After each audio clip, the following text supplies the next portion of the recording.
ఈ ప్రాబ్లం అర్థమయ్యేలాగా చెప్పేవాడు కావాలి కదా. ఎంతమంది కోపికలు ఉన్నాయి. ఇప్పుడు మీతో 40 నిమిషాలు అనుకుంటా కూర్చొని డీటెయిల్గా ఎక్స్ప్లెయిన్ చేస్తున్నాను. ఎక్స్ప్లెయిన్ చేస్తే మీకు అర్థమవుతుంది. ఎందుకంటే నాకు చాలామంది మిత్రులు ఉన్నారు, నాకు ఫోన్లు చేస్తున్నారు, సార్ మీరు ఏదో ఒకటి రియాక్ట్ అవ్వండి, మీ మీదకి వస్తుంది. నా మీదకి ఎందుకండి? నేను వేరే లెవెల్కి వెళ్ళిపోయాను, నేను ఇంకా కింద లేను. నేను దిల్ రాజు డ్రీమ్స్ అని కొత్తోళ్ళతో ఎలా పనిచేయాలి, లార్విన్ ఏఐతో నేను ఇంటర్నేషనల్కి ఎలా చేయాలి, ఒక ఇంటర్నేషనల్ కంపెనీతో ఇప్పుడు టైప్ చేసాం, ఒక సినిమా చేస్తున్నాం. ఇప్పుడు ఆయన వెళ్ళాడు, నేను ఆ లెవెల్లో ఆలోచిస్తున్నాను, ఇంకిక్కడే ఉండదలుచుకోలేను. ఏదైనా అనుకోండి అంటే నా thinking I want is a new.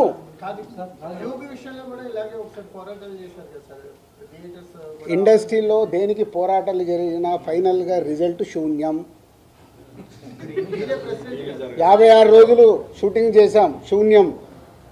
Cube దాని గురించి చేశాము, శూన్యం. ఇదే థియేటర్లకు చెప్తా, మీకు రిజల్ట్ ఏం రాదు, ఎందుకు రానైనా వచ్చేది మూసుకుంటారు. మూసుకుంటామని చెప్పకండి. 3 కలిస్తే సొల్యూషన్ వస్తుంది.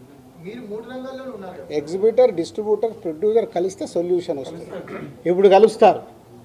ఎందుకు? ఇప్పుడు గవర్నమెంట్స్ కూడా ఇన్వాల్వ్ అయ్యి గవర్నమెంట్స్ కూడా చెప్తాయి కాబట్టి కలుస్తారు, సొల్యూషన్ వస్తుంది. నేను లేను, ఐఎమ్ సోలో. ఆయన అడగండి. ఇప్పుడు ఒక నిమిషం, ఒక జోక్ చెప్తా. మనకు పాత రోజుల్లో రావుగోపాలరావు గారు, సత్యనారాయణ గారు, ప్రభాకర్ రెడ్డి గారు విలన్స్ ఉండేవాళ్ళు. 20 ఏళ్ళు అయిందే, ఆ విలన్ క్యారెక్టర్ మార్చేసి ఇంకేదన్నా ఇవ్వండి, ఇంకా అక్కడే ఉంచితే ఎలా? కొత్త క్యారెక్టర్ వద్దా అన్నట్టే కదా. మీరు ఎందుకు ఆ 4 ఫోటోలు వేసేస్తున్నారు? మీ పాయింట్ ఆఫ్ లో వాళ్ళు విలన్సే కదా.